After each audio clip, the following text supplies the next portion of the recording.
Hello दोस्तों, आज आपको क्लास 11th का केमिस्ट्री का चैप्टर 4 के इंपॉर्टेंट क्वेश्चन बताया जाएगा। सबसे पहले जो इंपॉर्टेंट क्वेश्चन है वो ये 4.40। इसमें आपको बॉन्ड ऑर्डर कैलकुलेट करना पड़ता है। N2O2 O2 plus O2 negative, इसमें से क्वेश्चन आ सकता है।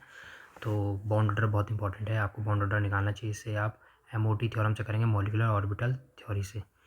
और दूसरा हाइड्रोजन बॉन्डिंग से क्वेश्चन आ सकता है, इसका आप ध्यान रखें। और PCl5 का हाइब्रिडाइजेशन, इसका भी ध्यान रखें, ये भी आ सकता है।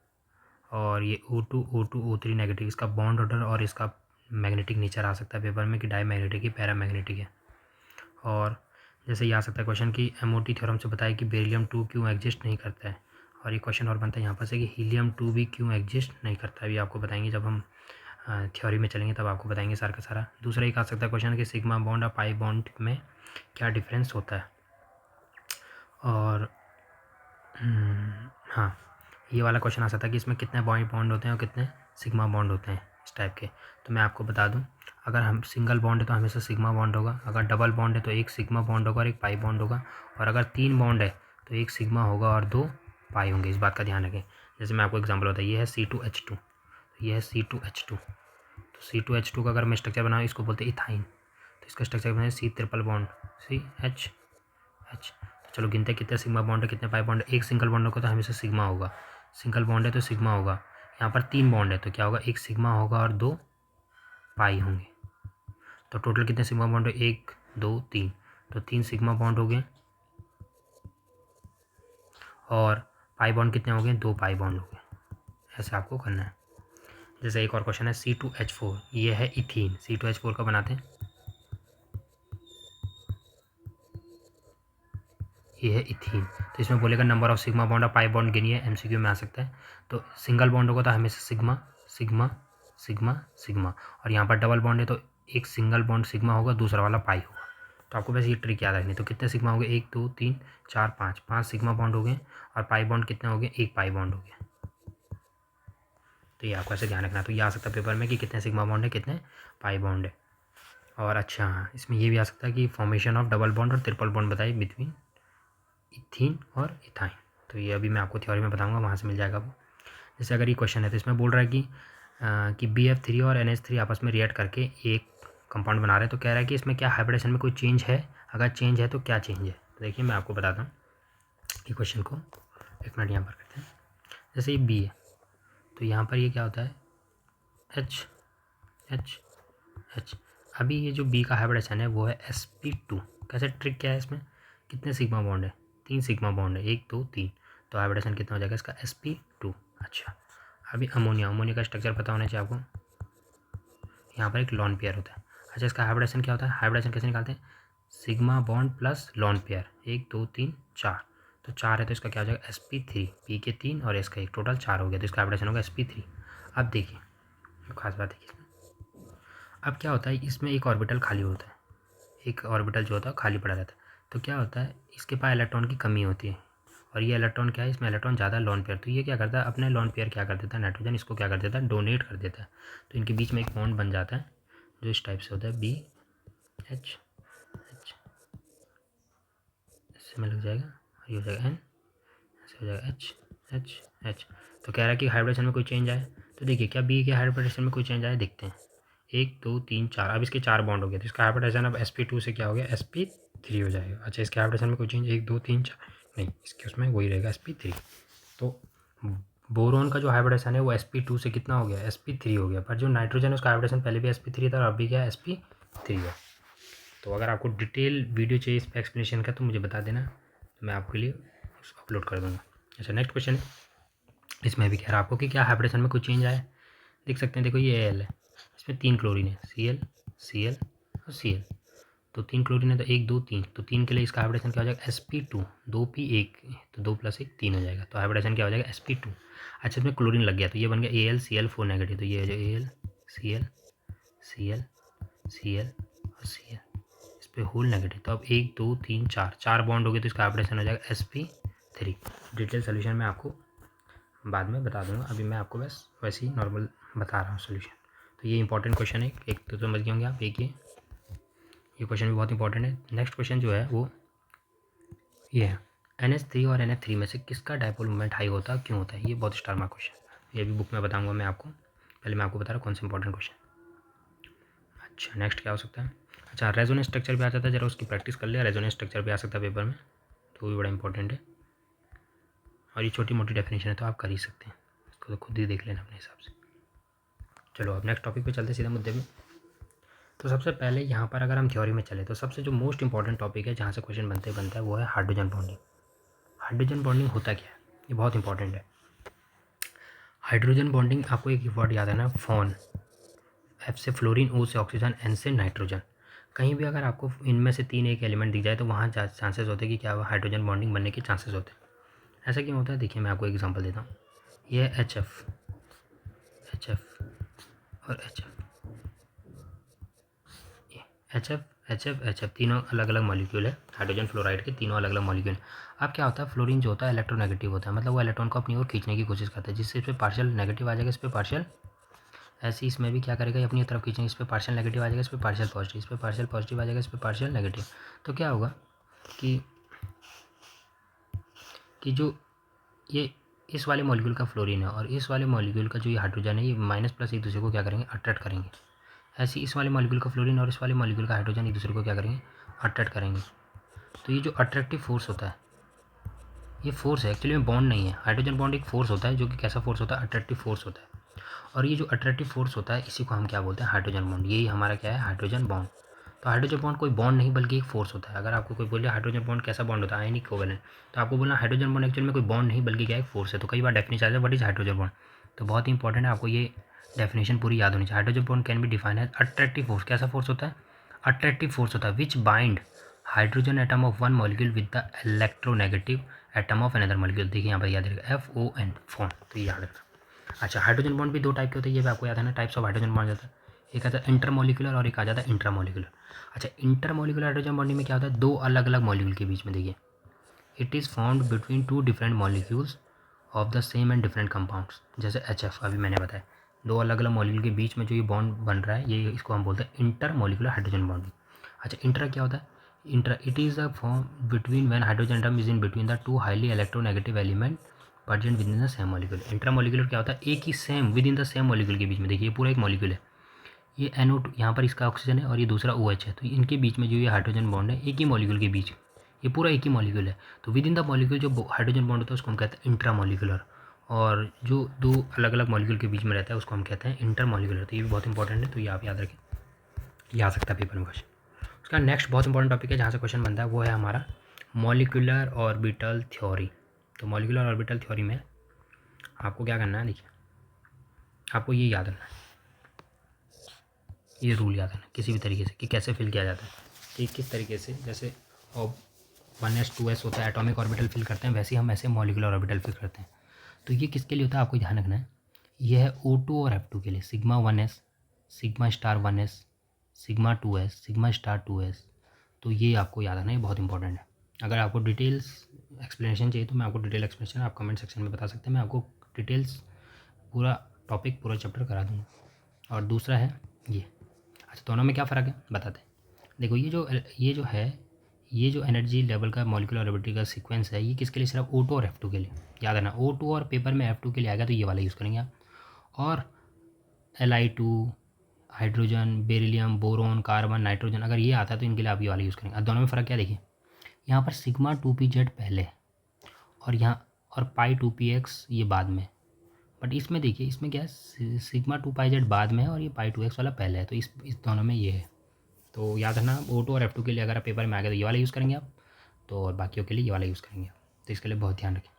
तो इसमें देखिए कैसे, अच्छा पहले बॉन्ड ऑर्डर कैसे निकालते हैं, बॉन्ड ऑर्डर निकालने का बहुत इंपॉर्टेंट टॉपिक है, हाफ NB माइनस NA, बहुत इंपॉर्टेंट है। Number of bonding electron minus number of anti bonding electron. जैसे ये हाइड्रोजन का देखिए, हाइड्रोजन का कितने होते हैं, एक हाइड्रोजन में एक इलेक्ट्रॉन होता है, तो H2 में कितने इलेक्ट्रॉन होंगे, 2, तो ये भरेगा सिग्मा 1s 2 इलेक्ट्रॉन भर गया। तो ये क्या है, बॉन्डिंग है। अगर स्टार होता तो सिग्मा स्टार में देख बताता हूँ एक मिनट, ये है सिग्मा 1s, ये है बॉन्डिंग, और ये सिग्मा स्टार ये है एंटी बॉन्डिंग। तो इसमें आप देख सकते हैं कितना है बॉन्ड ऑर्डर बनाया। अब देखिए पेपर में आ जाता है ये हीलियम का क्वेश्चन आता है, why helium 2 does not, helium आपने देखा हो कभी भी हीलियम 2 की फॉर्म में नहीं होता, डायटोमिक फॉर्म में नहीं होता, हमेशा हीलियम सिंगल हीलियम एटम की फॉर्म में होता है, हीलियम 2 की फॉर्म में नहीं होता है। तो पेपर में आता है why helium 2 does not exist, ये बहुत इंपॉर्टेंट टॉपिक है यहाँ से। क्यों, क्योंकि अगर आप इसका बॉन्ड ऑर्डर निकालेंगे, देखिए एंटी बॉन्डिंग में भी 2 इलेक्ट्रॉन है और बॉन्डिंग में भी 2 इलेक्ट्रॉन है, तो क्या होगा, फॉर्मूला लगाएंगे तो बॉन्डिंग में भी 2 इलेक्ट्रॉन, एंटी बॉन्डिंग में भी 2 इलेक्ट्रॉन, तो कितना आ जाएगा 0। इसका मतलब इनके बीच में कोई भी बॉन्ड नहीं होता, तो ये क्या होता है, अनस्टेबल होता है। इसी तरीके से बेरिलियम-2 भी क्या नहीं होता, एग्जिस्ट नहीं करता। क्वेश्चन में भी बोला गया था कि Be2 एग्जिस्ट क्यों नहीं करता मॉलिक्यूल के फॉर्म में, तो देखिए अगर बॉन्ड ऑर्डर निकालेंगे तो एंटी बॉन्डिंग में कितने हैं, 2 2, तो टोटल 4 हो गया, एंटी बॉन्डिंग में 2 2, टोटल कितने हो गए 4, तो टोटल 4 - 4 कितना हो जाएगा, 0 हो जाएगा। तो इसका मतलब इनके बीच में भी कोई बॉन्ड एग्जिस्ट नहीं करता। तो ये आपको बहुत इंपॉर्टेंट है, ऐसे ऑक्सीजन का करना है आपको, ये इलेक्ट्रॉनिक कॉन्फ़िगरेशन और बॉन्ड ऑर्डर निकालना है। अच्छा, ये बहुत इंपॉर्टेंट है। दूसरा आता है पैरामैग्नेटिक या डाईमैग्नेटिक। तो पैरामैग्नेटिक ऐसा होता है जिसमें क्या होता है, मान लीजिए अगर पैरा एक सिंगल है ऐसे, तो इनको हम बोलेंगे पैरामैग्नेटिक नेचर होगा। और अगर पूरा फिलअप हुआ है, ऐसा है डबल पूरा पेयर फॉर्म में है, तो इसको क्या बोलेंगे हम, डाईमैग्नेटिक बोलेंगे। तो ये भी बहुत इंपॉर्टेंट है कि डाईमैग्नेटिक नेचर है कि पैरामैग्नेटिक नेचर है, इस बार आ जाता है पेपर में, तो आप इस पर भी ध्यान रखिए, ये भी आ सकता है। एनर्जी लेवल डायग्राम में आप देख लेना एक बार, देखिए इस ये ऊपर होता है एंटी बॉन्डिंग और नीचे वाला था बॉन्डिंग ऑर्बिटल, ठीक है, और इनके बीच में डिफरेंस भी आ जाता है एंटी बॉन्डिंग एंड बॉन्डिंग के बीच का। ये एनर्जी लेवल डायग्राम ये आप बना के रखें। देखिए देखिए ये 2 अलग अलग ऑर्बिटल है, एटॉमिक, इनको बोलते हैं एटॉमिक ऑर्बिटल। अगर ये प्लस करेंगे इनको तो क्या मिलेगा हमें, बॉन्डिंग मॉलिक्यूलर ऑर्बिटल, जिसकी एनर्जी क्या होगी, कम होगी। और अगर इन दोनों को क्या करते हैं, माइनस करते हैं, तो क्या मिलेगा हमें, एंटी बॉन्डिंग मॉलिक्यूलर ऑर्बिटल। तो ये बहुत इंपॉर्टेंट है, इस एनर्जी लेवल को आप याद रख लें। और ये डिफरेंस में भी काम आ जाता है कि बॉन्डिंग और एंटी बॉन्डिंग में क्या डिफरेंस है, तो आप ये अच्छे से याद रखें। डेफिनेशन बहुत इंपॉर्टेंट डेफिनेशन है, एंटी बॉन्डिंग और बॉन्डिंग की क्या होता है, उनके बीच का डिफरेंस, तो ये भी याद रखें आप। सिग्मा, ये बहुत ही इंपॉर्टेंट है, बॉन्डिंग सिग्मा से रिप्रेजेंट करते हैं और एंटी बॉन्डिंग को सिग्मा स्टार से रिप्रेजेंट करते हैं, तो ये आप ध्यान रखें, इसमें आ सकता है anti bonding molecular orbital theory में। इनको आप एक, अब देखिए अब हम करते हैं हाइब्रिडाइजेशन। हाइब्रिडाइजेशन में क्या इंपॉर्टेंट है, देखिए हाइब्रिडेशन में सबसे पहले आपको ओवरलैपिंग समझना पड़ेगा। ओवरलैपिंग में याद रखें ये भी आ सकता है सिग्मा बॉन्ड और पाई बॉन्ड। सिग्मा बॉन्ड में क्या होता है, एंड टू एंड ओवरलैपिंग, देखिए एंड टू एंड ओवरलैपिंग, तो एंड टू एंड ओवरलैपिंग, देखिए एंड टू एंड ओवरलैपिंग। तो ये जो एंड टू एंड ओवरलैपिंग होती है इसको हम बोलते हैं सिग्मा बॉन्ड। ये बहुत इंपॉर्टेंट है, सिग्मा बॉन्ड की डेफिनेशन की सिग्मा बॉन्ड होता क्या है, एंड टू एंड ओवरलैपिंग, जैसे S S overlapping, S P overlapping, S orbital P orbital, end to end, ये भी एंड टू एंड ओवरलैपिंग है। तो ये किसके एग्जाम्पल है, सिग्मा बॉन्ड के। अच्छा, पाई बॉन्ड क्या होता है, पाई बॉन्ड का भी ध्यान रखें, कहा जाता है पेपर में डिफरेंस कि सिग्मा बॉन्ड और पाई बॉन्ड में क्या डिफरेंस होता है। तो पाई बॉन्ड क्या होता है, साइड वाइज, ये देखिए जैसे, ये देखिए साइड वाइज ऐसे करके, ये दूसरा देखते हैं, ये देखिए, तो ये साइड वाइज जो ओवरलैपिंग होता है इसको हम क्या बोलते हैं, पाई बॉन्ड बोलते हैं। अच्छा, तो ये आप याद रखें, देखिए पाई बॉन्ड का ये तो थोड़ा सा आप याद रखें कि सिग्मा बॉन्ड क्या होता है और पाई बॉन्ड क्या होता है, इनके बीच का डिफरेंस। अच्छा, स्ट्रेंथ में आ जाता है, एक क्वेश्चन आ जाता है कि सिग्मा बॉन्ड और पाई बॉन्ड में से कौन स्ट्रॉन्गर बॉन्ड है। तो आपको याद रखना है जो सिग्मा बॉन्ड होता है वो स्ट्रॉन्गर होता है किससे, पाई बॉन्ड से। किसी भी तरह सिग्मा बॉन्ड जो होता है वो स्ट्रॉन्गर होता है किससे, पाई बॉन्ड से। देखिए यहाँ पर लिखा होगा पहले, the strength of bond depends upon the extent of overlapping. तो आपके इसमें दे रखा है, in case of sigma bond the overlapping of orbital take place to a larger extent. इसीलिए जो सिग्मा बॉन्ड होगा वो स्ट्रॉन्गर होगा पाई बॉन्ड से। क्यों, क्योंकि देखिए जो सिग्मा बॉन्ड है उसमें, एक मिनट, देखिए सिग्मा बॉन्ड है, इसमें जो ये ओवरलैपिंग है ये ज़्यादा और ज़्यादा ओवरलैपिंग हो सकती है। जितना ज़्यादा ओवरलैपिंग होगा उतना ज़्यादा क्या होगा, बॉन्ड स्ट्रॉन्गर होगा। पर जो पाई बॉन्ड है, पाई बॉन्ड में ज़्यादा ओवरलैपिंग नहीं होगा, इसमें स्ट्रेन आ जाएगा। आप ज़्यादा ओवरलैप नहीं कर सकते, इसमें कम ओवरलैपिंग होगी इसमें। और इसमें क्या है, कितना भी आपस में ओवरलैप करा सकते हैं। तो जितना ज़्यादा ओवरलैप होगा उतना बॉन्ड स्ट्रॉन्ग होगा, जितना कम ओवरलैप हो पाएगा उतना क्या होगा, ये लार्जर ओवरलैप करा सकते हैं इसमें लार्जर एक्सटेंट तक, और इसमें क्या है, लेसर। तो इसीलिए ये बॉन्ड स्ट्रॉन्गर होगा और ये बॉन्ड वीक होगा। तो याद रखना है sigma bond stronger than pi bond किसी भी तरीके से। और रीज़न क्या देंगे आप इसका, क्योंकि जो सिग्मा बॉन्ड है उसमें यहाँ पर दे भी रखा है, अगर आप देखना चाहते हो तो यहाँ पर देख सकते हैं कि जो सिग्मा बॉन्ड है वो क्या होता है, उसमें ग्रेटर एक्सटेंट ऑफ ओवरलैपिंग होती है, और पाई बॉन्ड जो होता है उसमें कम एक्सटेंट ऑफ ओवरलैपिंग होती है। तो याद रखना। अच्छा, ओवरलैपिंग के बाद हाइब्रिडेशन याद रखना आपको। सबसे पहले आता है sp हाइब्रिडेशन। sp हाइब्रिडेशन में ये आप याद रखना BeCl2, सबके एक एग्जांपल कर लेना है। फिर sp2 का हाइब्रिडेशन, इसमें एक एग्जांपल कर लेना है, BeCl3 का स्ट्रक्चर है। उसके बाद sp3 हाइब्रिडेशन याद रखना क्या होता है और उसका एक एग्जांपल याद रख देना। कौन कौन से एग्जांपल, एक है CH4 का, इसका बना देना हाइब्रिडेशन, और अमोनिया का, और दूसरा वाटर का। ये बहुत इंपॉर्टेंट स्ट्रक्चर है, अमोनिया और वाटर के बहुत एग्जाम्पल पेपर में आ सकता है। और ये भी पूछता है कि जो इसका एंगल है वो 109.5 डिग्री से वो 107 क्यों हो जाता है। क्यों, क्योंकि यहाँ पर देखिए लॉन पेयर है और ये बॉन्ड पेयर है। तो लॉन पेयर बॉन्ड पेयर लिखते हैं, lone pair bond pair repulsion is greater than bond pair जिससे एंगल रिपल करता है और ये एंगल कम हो जाता है। ऐसी H2O है, तो H2O का भी बहुत इंपॉर्टेंट है, ये आपको याद रखना है। H2O में क्या बोलता है कि जो एंगल है वो 109.5 डिग्री से 104 क्यों हो जाता है, क्योंकि यहाँ पर दो लॉन पेयर है। तो lone pair repulsion is greater than bond pair. ठीक है, तो याद रखना, लॉन पेयर ज़्यादा रिपल्शन होगा तो एंगल और कम हो जाएगा, तो ये जो एंगल हो जाता है 104.5 डिग्री हो जाता है। स्ट्रक्चर भी याद रखना, भूलना नहीं इसका। ठीक है, इतना काफ़ी है। और एक बार ये भी डायग्राम आ जाता है कई बार, ये इसका C2H4 का, और ये देखिए इसका आ सकता है पेपर में, तो इस बात का ध्यान रखें, इसको थोड़ा सा कर ले इसको एक बार। ठीक है, इथीन, इथाइन और इथेन का C2H2 है। ठीक है, और जैसे ये बनाने को आ सकता है इस टाइप से, PCl5 का बोलेगा, जैसे आपको ये देखिए PCl5 का ये फॉर्मेशन ऑफ PCl5 बताए, तो इस टाइप से आपको दिखाना है। देखिए ग्राउंड स्टेट में ऐसे बढ़ते हैं 3S 3P 3D, बट देखिए यहाँ पर क्लोरीन कितने 5 हैं, बट यहाँ पर जगह कितने खाली है 1 2 3 ही है।